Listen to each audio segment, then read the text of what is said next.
पसंद आई है सर। आखिरी मुलाकात मृतक से आपकी कब? परसों सुबह निकले हैं, बोले ड्यूटी जा रहा हूँ।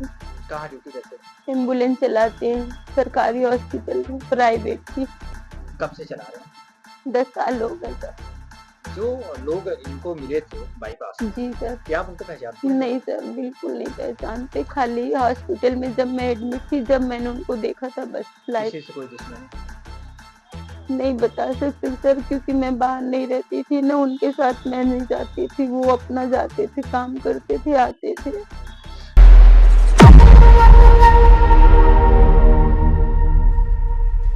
सत्य कथा की शुरुआत में जिस महिला को आपने देखा, उसे देखकर यह मत सोचिए कि बेचारी का पति मर गया। दरअसल इसी चेहरे के पीछे खौफनाक साजिश छुपी हुई थी। पति की हत्या के बाद लाश देखकर रोना जरूरी था ताकि दुनिया शक न करे। पति के दोस्त से अफेयर चलता रहा और आखिर में पति के ही दोस्त से, यानी अपने ही प्रेमी से, अपने ही पति की हत्या करवा दी। लेकिन पुलिस की नजरों से अपराधी कब तक बच सकता है? पुलिस की 3rd डिग्री के आगे महिला टूटी और हत्या का पूरा राज उगल कर रख दिया। सत्य कथा अंत तक जरूर देखिए, क्योंकि आज की सत्य कथा एक पति की कहानी, एक पत्नी की बेवफाई और 2 दोस्तों की दरिंदगी से जुड़ी है। अंत तक सत्य कथा देखने को मैं इसलिए भी कह रहा हूं क्योंकि आप ये समझ सकें कि हर खूबसूरत और मुस्कुराती महिला हर बार हितैषी नहीं होती। 30 सितंबर 2025 की सुबह, मध्य प्रदेश का मऊगंज जिला। यहां डगडोआ गांव के पास कड़ाके की ठंड और घना कोहरा, सड़क मुश्किल से दिख रही थी। करीब 7 बजे गांव का एक युवक साइकिल से सब्जी लेकर लौट रहा था। अचानक कोहरे में सड़क किनारे पड़ी एक बोरी पर उसकी नजर पड़ी। बोरी ऐसी जैसे किसी ने जल्दबाजी में फेंकी हो। इतनी सुबह यहां बोरी? अरे बाप रे! टॉर्च की रोशनी पड़ी और सामने था खून से लथपथ एक युवक। चेहरा इतनी बेरहमी से कुचला गया था कि पहचान नामुमकिन थी।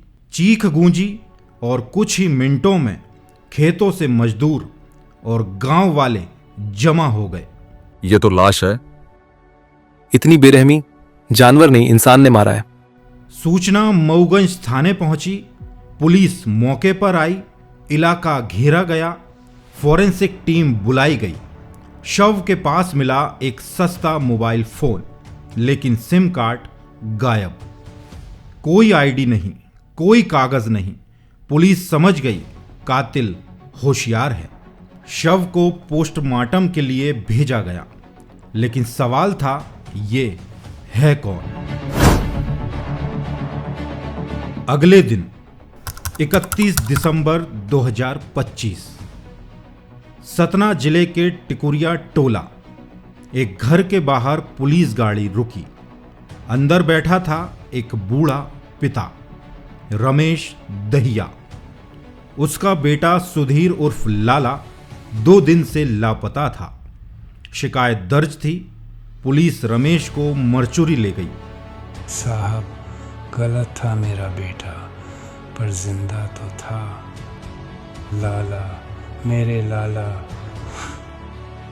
लाश की पहचान हो चुकी थी। वो शव था 32 साल के सुधीर दहिया का।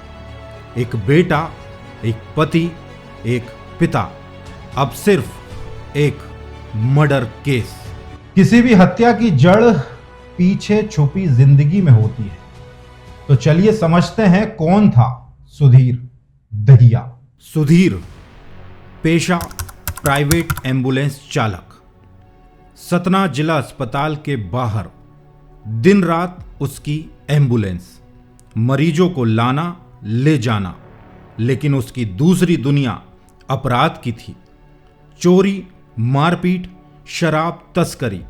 पुलिस रिकॉर्ड में नाम दर्ज था। घर में थी उसकी पत्नी चांदनी, खूबसूरत, शांत दिखने वाली, और एक छोटी बेटी। चांदनी मूल रूप से प्रयागराज की थी। 12 साल पहले शादी, बाहर से एक आम परिवार, लेकिन अंदर एक और कहानी पल रही थी। जब चांदनी मऊगंज पहुंची, सफेद साड़ी, बिखरे बाल और शव से लिपट कर रोना। उसे किसी दुश्मन ने मारा है साहब। वो गलत लोगों में रहता था। भीड़ की आंखें भर आईं, लेकिन एसडीओपी सची पाठक की आंखें कुछ और ही पड़ रही थीं। हत्या के बाद सबसे चौंकाने वाली बात, सुधीर के फोन से चांदनी को कॉल।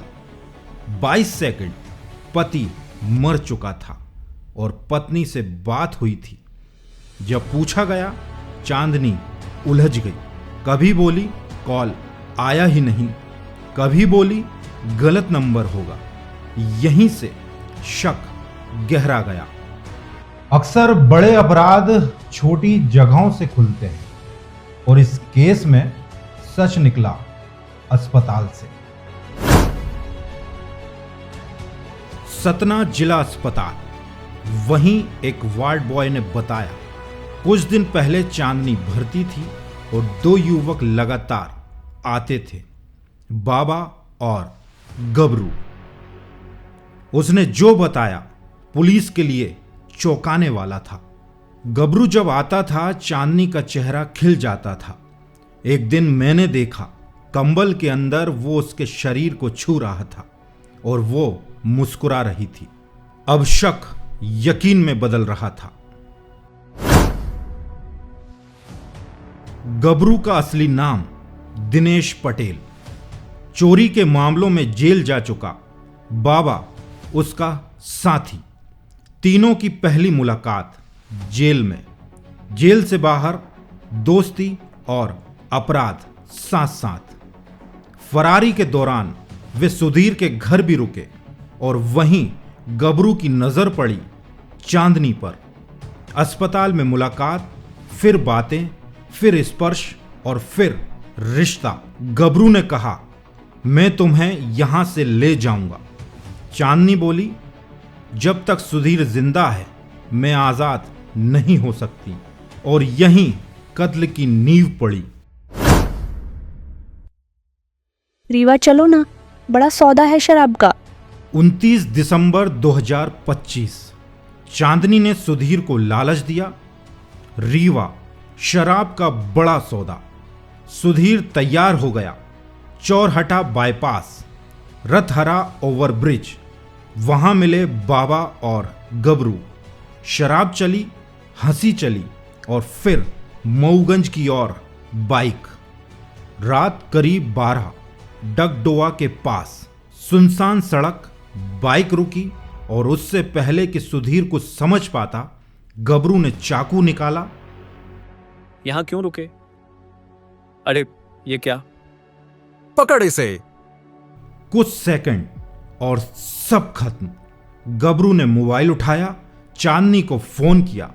काम हो गया। 22 सेकंड, सिम निकाली, फोन फेंका और फरार। काम हो गया। चल।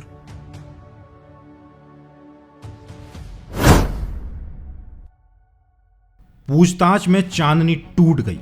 सब कबूल, सबूत मिले। चांदनी जेल में, लेकिन 2 नाम अब भी बाहर हैं, गबरू और बाबा। पुलिस की कई टीमें उनकी तलाश में हैं। 30 दिसंबर को हनुमाना थाना क्षेत्र के अंतर्गत ग्राम डगडुआ में एक शव मिला था, जिसकी 2 दिन बाद शिनाख्ती की गई। शव की शिनाख्ती सुधीर दहिया के रूप में की गई थी, जो सतना के रहने वाला था। और ये एक हिस्ट्री शीटर भी है, जो सतना के कुलगवा थाने में इसका हिस्ट्री शीट खुली हुई है।